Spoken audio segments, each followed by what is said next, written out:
Well, hello everyone. I hope you're all well and everything's fine with you all. Hold on just a second for me. Let's see what's going on here.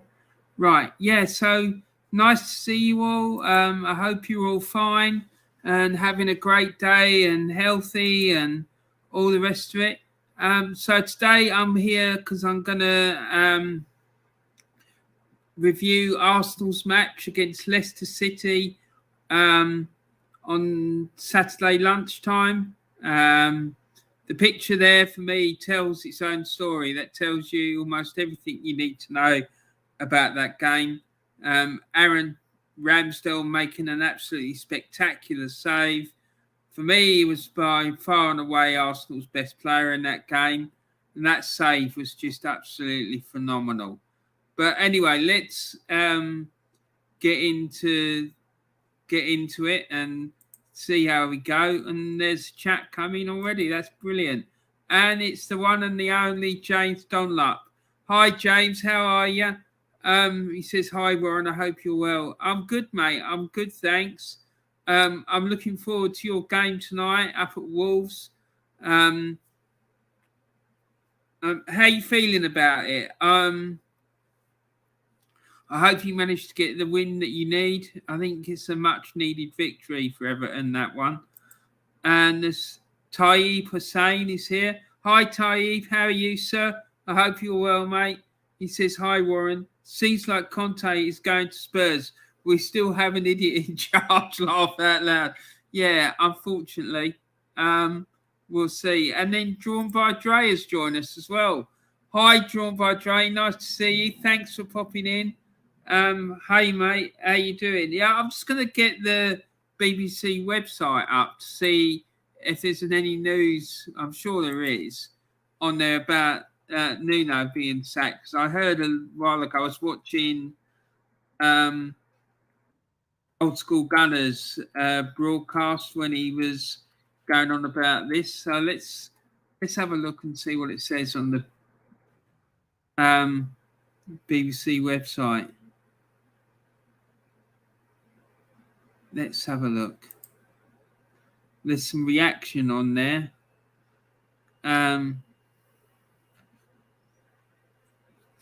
So I'm just going to share the screen so you can see what I'm looking at. Yeah, because before we review this game against Leicester, between Arsenal and Leicester, I just want to have a look at that really with you guys. So let's have a look.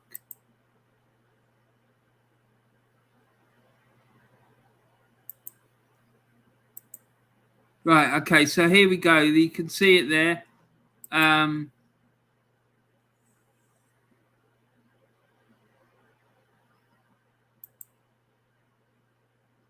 you can see it there. It's talking about the sacking and everything else. So yeah, to Solskjaer and Tuchel to come. Yes, we're due to hear from Manchester United manager Ole Gunnar Solskjaer. Well, that's about the press conference. Summary. Let's have a look at that. Tottenham sacked manager Nuno Espirito Santo after only 4 months in charge. And let's see what they're saying about who's going to be coming in. Right, so Tottenham sacked manager with Antonio Conte, a contender to replace him. Well, the thing is, for me, I find that a bit odd because apparently he turned the job down in the summer, so I don't understand why they think he's going to take the job now. Unless they're going to offer him stuff that he demanded in the summer and they weren't able to give it to him. But I don't know. I just don't understand it. I really don't. And the fact of the matter is, I think to me, it strikes a bit of panic. I don't understand why they've sacked him already. I mean, for those of you who are old enough to remember, it strikes me it's very similar to it strikes me it's very similar to when Brian Clough was in charge of Leeds United in the 70s and he got sacked after 44 days. I just think it's a bit ridiculous, to be quite frank, and strikes me as a bit of a panic. But there you go. I know results weren't going well and all the rest of it, but even so. So James Dunlop says, still not confident for tonight. And we have Tottenham next, and they will get a new manager by then. Typical, laugh out loud. Yeah, I'm suspecting that you think that they might get the new manager bounce when the new manager comes in. I'm not convinced, mate, to be honest. I just think the big problem at Tottenham is the owner. That's what I think. And I just don't think they've given him long enough. They should have sold Kane and invested the money in the squad. So, yeah, I just think there's a lot more problems at that club than just Nuno. So, and then James says, I've heard that Unai Emery is favourite for the Newcastle job as well. Oh, my God.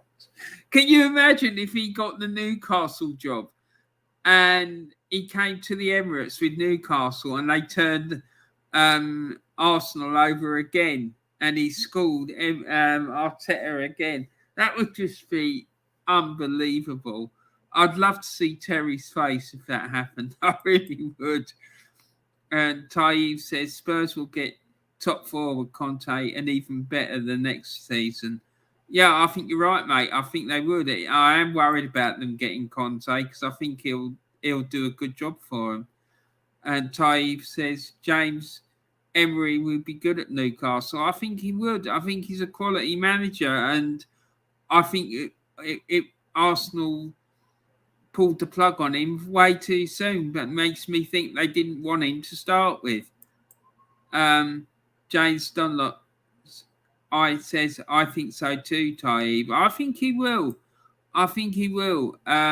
Because, like I said, I think he's a good manager. As long as they back him properly, I think he'll do a good job. James Dunlop says, I don't think Conte will be at Tottenham for long. I think he's willing to take the job at Tottenham because of the lifestyle of London, not Manchester.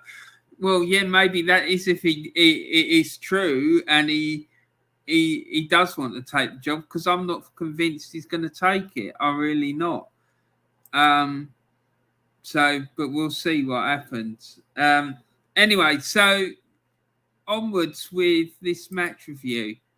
Arsenal travelled to the King Power Stadium on Saturday to face Leicester in a lunchtime kickoff. And going into the game, I was really concerned. I thought that we'd get battered, to be quite honest. Leicester seemed to be getting a good bit of form together, and they've been playing well in the last few games. And we seem to have trouble controlling the midfield in our previous games, except for the game against Villa in the league, where we dominated them from start to finish. So I was quite concerned about it, to be honest.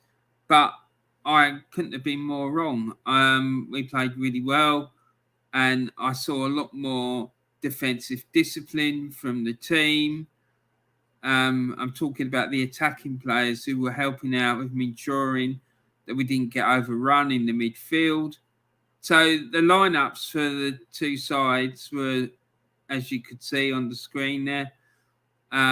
Everton went for a 3-4-1-2, and Arsenal went for a 4-4-1 formation, with allegedly Lacazette playing just behind Aubameyang, but I don't think it was. I think it was more like a 4-4-2.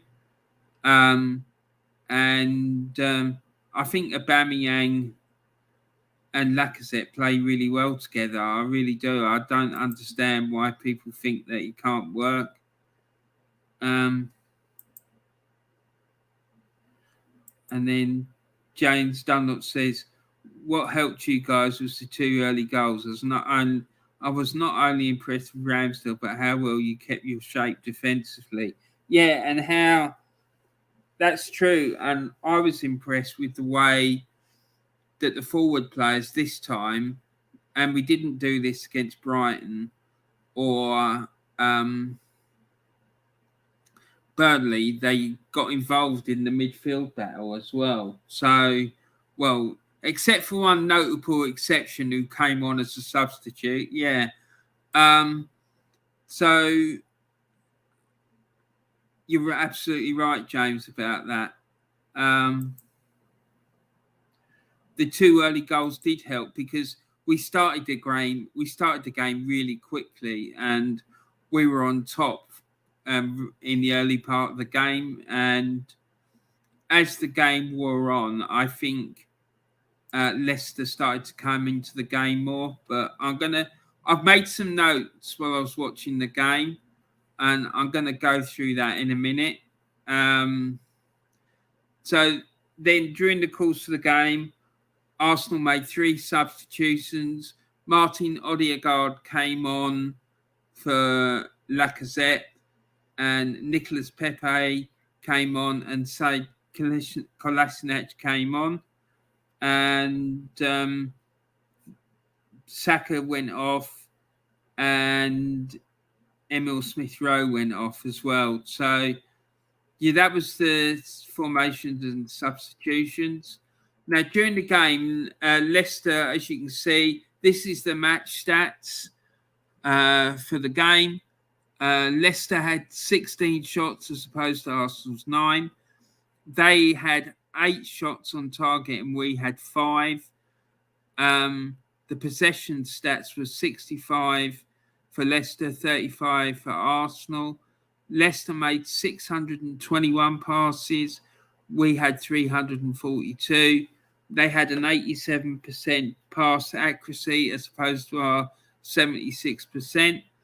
Now, for me, that shows what I thought was going on in the game, that we started really well and we got our 2 goals and early lead because we scored both our goals within the first 20 minutes. And then once we went into our 2-0 lead, we started to go back into our shell, surrender possession, and it was I'm a bit concerned about it, but at the same time, I'm not, because it shows that we can shut. It showed that we could shut a match down, but I think we gave them way too many opportunities to score goals.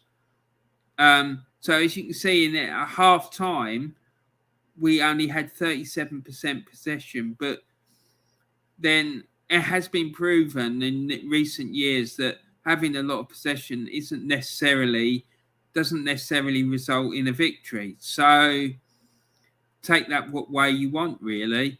But as you can see, the difference between the match stats between first half and second half are quite stark. So although the possession stats weren't, the possession stats were much the same. But then if you look at the shots, Leicester had, at the end of the first half, they had 5 shots and 4 on target. By the end of the second half, they'd had 16 shots with 9 on target.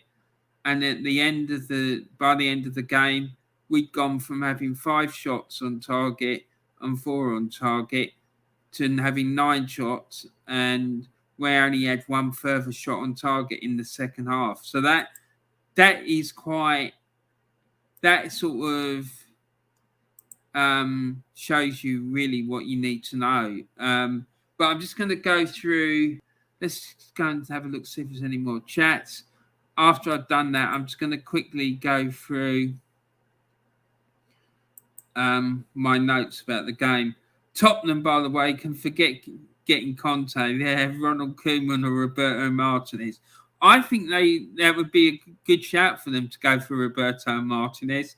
Although Thierry Henry wouldn't go there as his number 2, he could forget that. But Ronald Koeman, it could be a candidate for them. Or And I certainly wouldn't take the job if they come knocking on my door. That's sure. At, well, I don't think they would anyway. But if they was, I'd turn them down because I don't think they'd knock on my door because I think they know that I'd definitely get them relegated. Nothing would give me greater pleasure. And James Dunlop says, at least with the less amount of possession, you used it at the right moment for the goals. It gave you something to hang on to.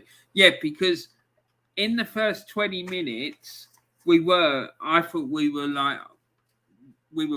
by far the better team until we scored our second goal. And then I think what it's possible, I don't know, but it might be that Arteta decided that he wanted to shut the game down.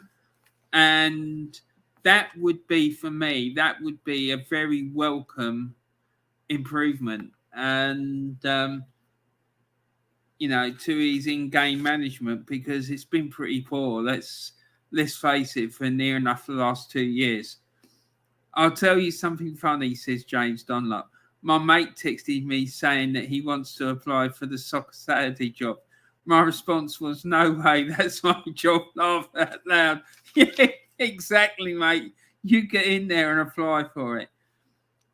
So I was very impressed with Ramsdale as well. I thought his distribution was excellent. He obviously knows how to play the ball from the back, and he's very confident in doing it. And he doesn't flap under pressure. A couple of times, it seemed to me that Leicester were trying to press him into making a mistake, and he handled it really, really well. And his distribution was better than a lot of our midfield players' distribution. So, fair play to him.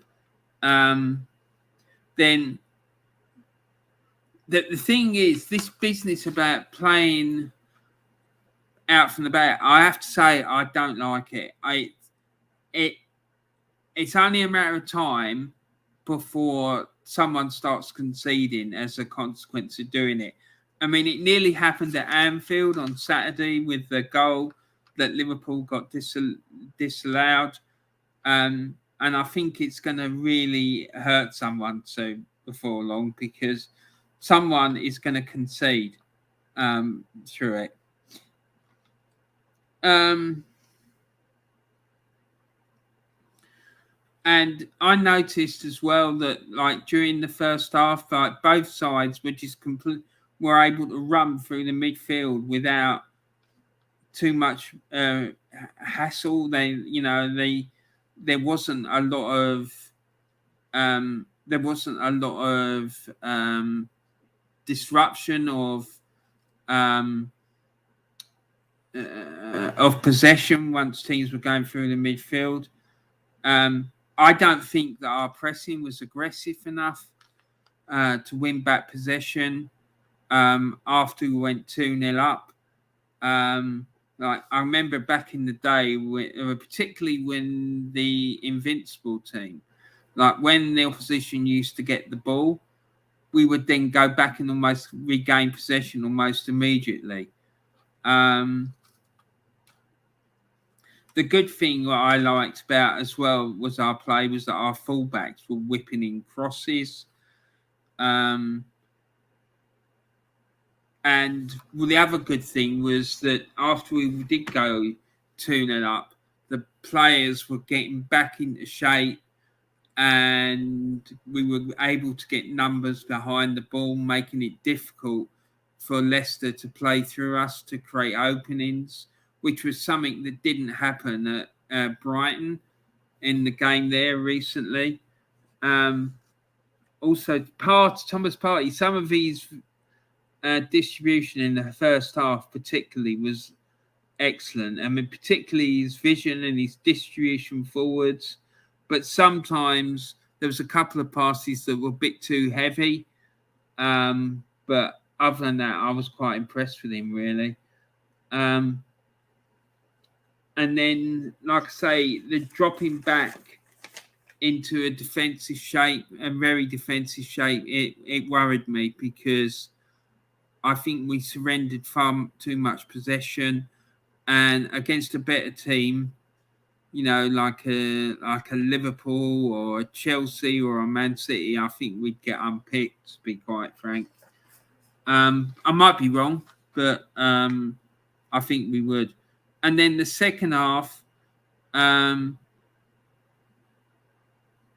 when Leicester were in possession, they seemed to have too much space to work in for my liking.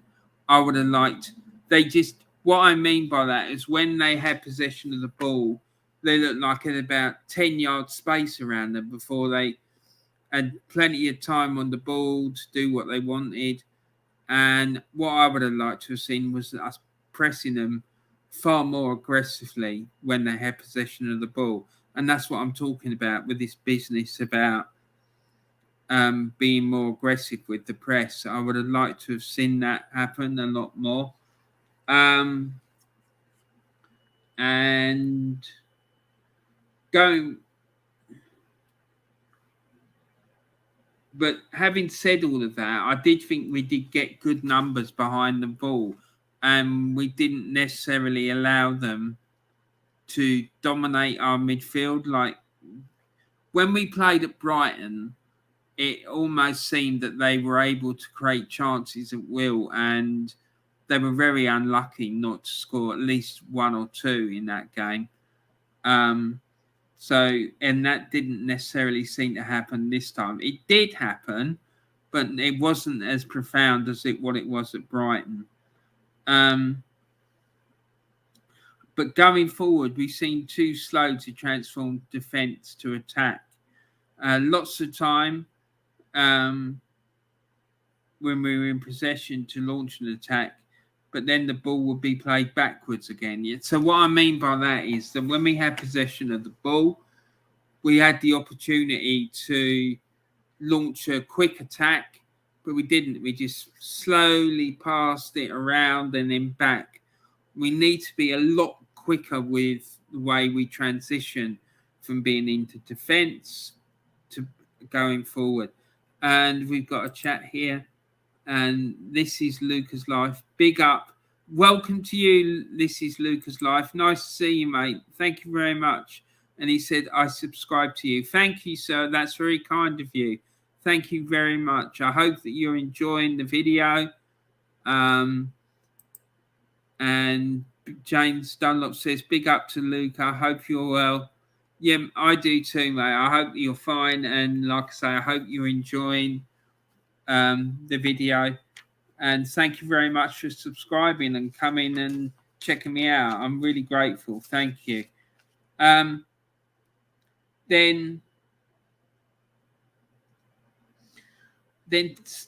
I want to talk about Odegaard. And I think he needs to go in the gym and he needs to strengthen himself up, because I was really alarmed about how easily he was able to be knocked out of possession, and it's not good enough, really. We paid I think it was about 30 million quid for this fella, and I just don't think he's good enough, to be quite frank.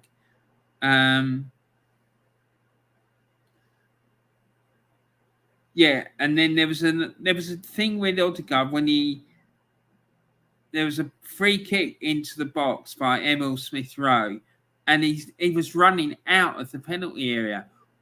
Why? That's what I want to know. Why was he doing that? It just doesn't make any sense. He's supposed to be an attacking midfield player, so he needs to be sniffing around the box trying to get opportunities to get a shot in. Don't make any sense, to be honest. Johnny Evans. Yeah, I want to have a little chat about Johnny Evans. I don't know what he was on, but he, for me, he was walking a tightrope. He made some very, very iffy challenges, in my opinion. And the one where he threw Aubameyang to the ground, I just thought was unbelievable.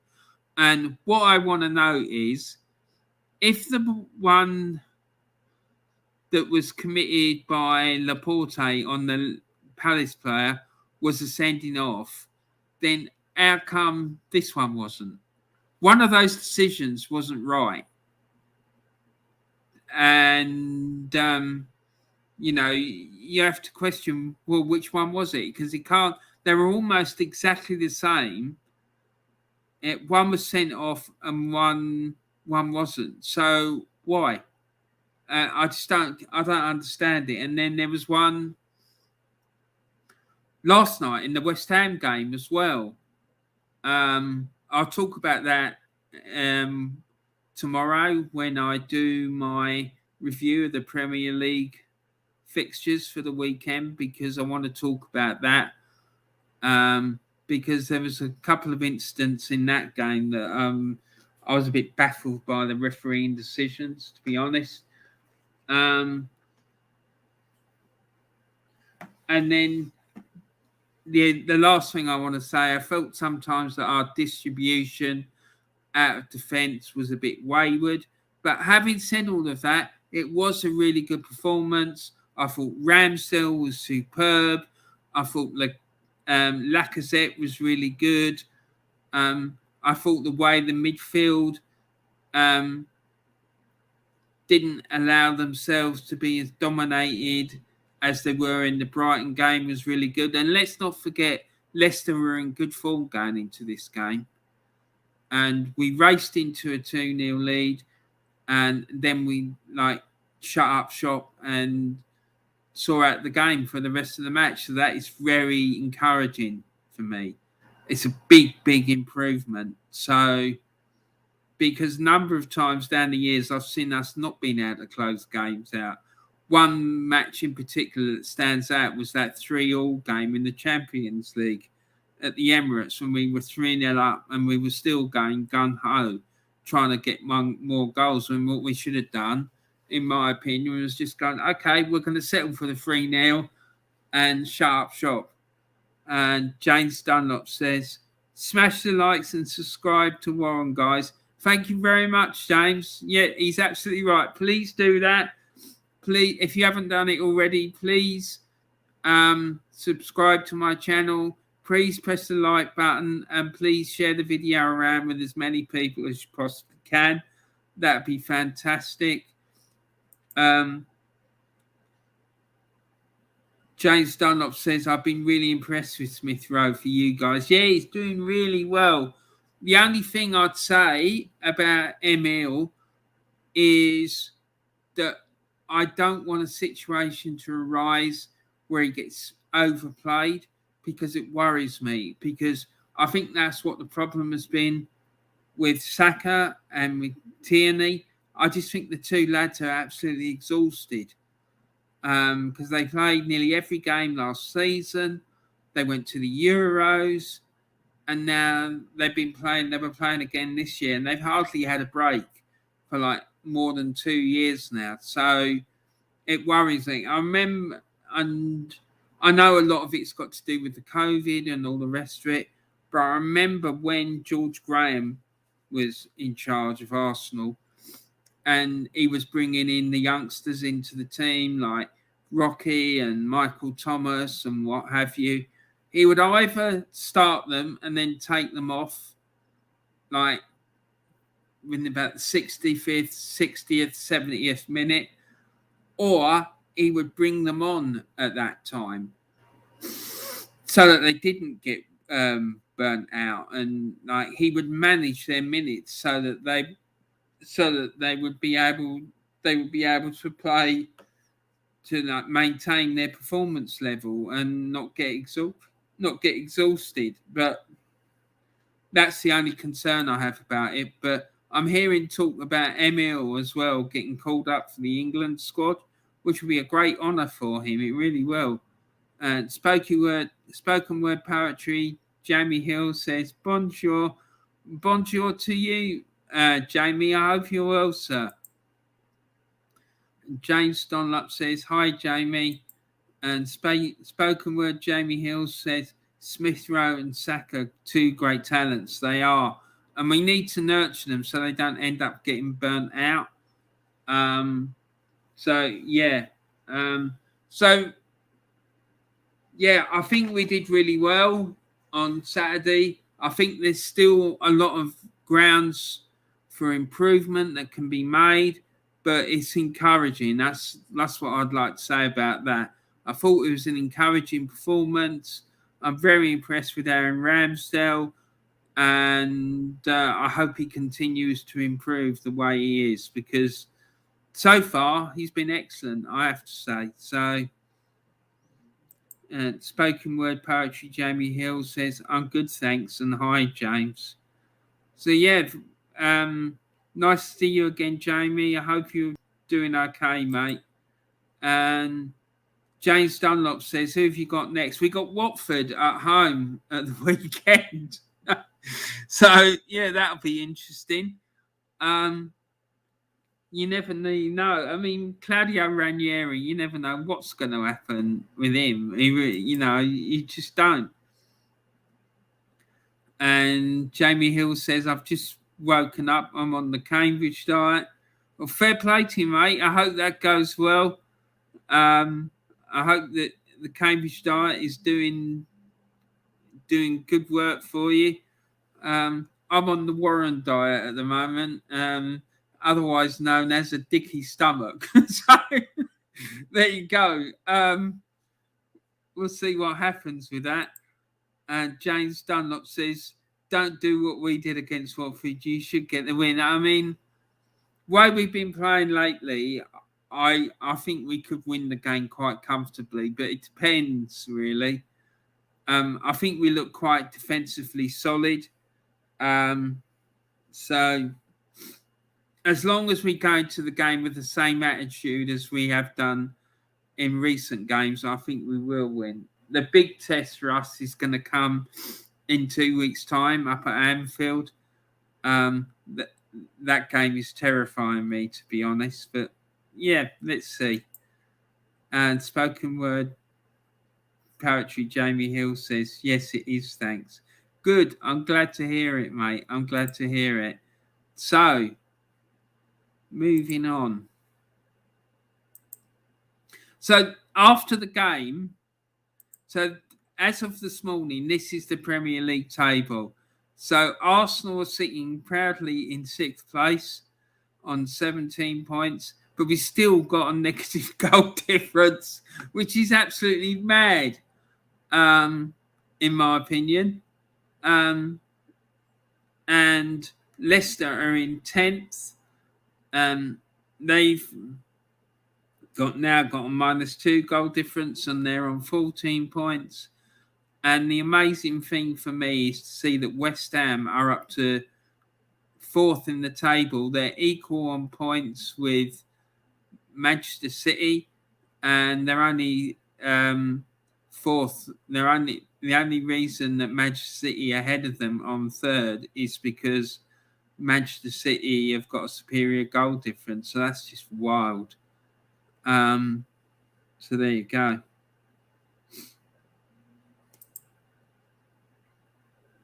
Spoken word poetry, Jamie Hill says, "It will be a tough game for our, but if we hold them back, we win." I think so, mate. I think it will be a tough game because Ranieri, he's a top coach. I really like him, but I think we should win. We should, but really, with Arteta, you never know what he's going to do.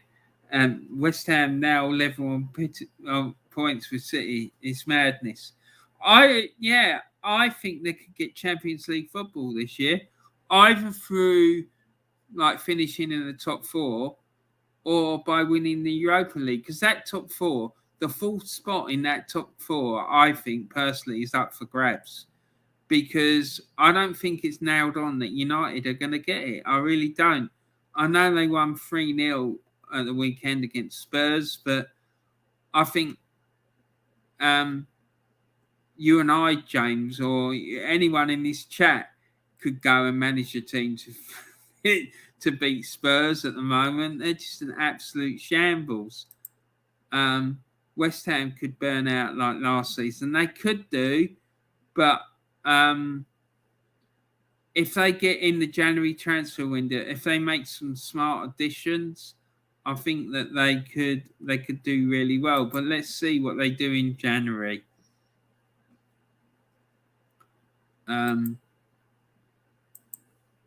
So anyway, guys, thank you very much for watching my video. Please remember to subscribe to the channel if you haven't done so already. And I think I'm just shy of 140 subscribers now.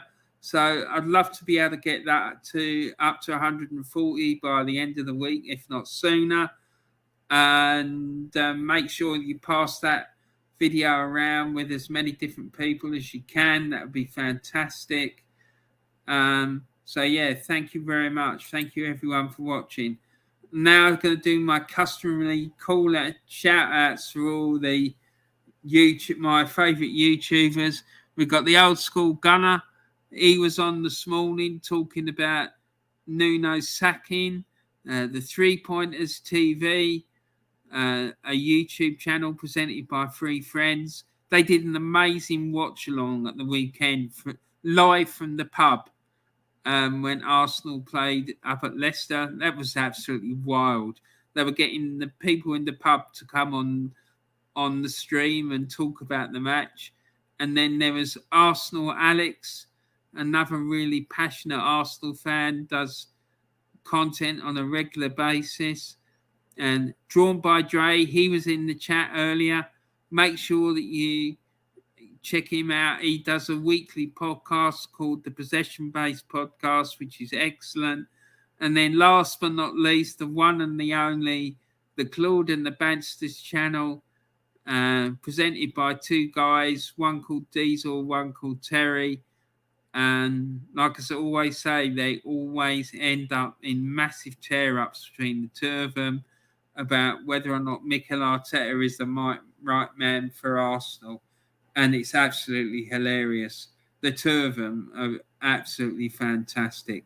Great content, great guys. And yeah, all of these channels, please make sure you go and check them out. Please remember to put a like on their videos. Please subscribe to their channels. And please make sure you pass their content around. Because I'm telling you, you won't regret it. You really won't. So there's a few more chats coming as well by the looks of it.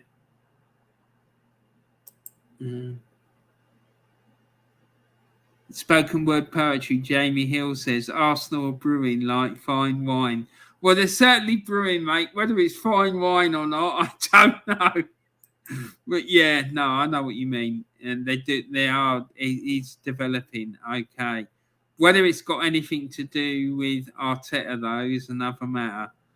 I would be happy for Moyes if he does get West Ham into the Champions League. Some of our fans are really jealous of him. Well, the thing is, he was at your club, wasn't he? And he seems to be coming back now, so I'm really happy for him. The foundations are improving so far for Arsenal. Not a lot, but some improvement. That's absolutely spot on, mate. I couldn't have put it better myself. And then Jamie Hill says, Tottenham manager been sacked. Yep.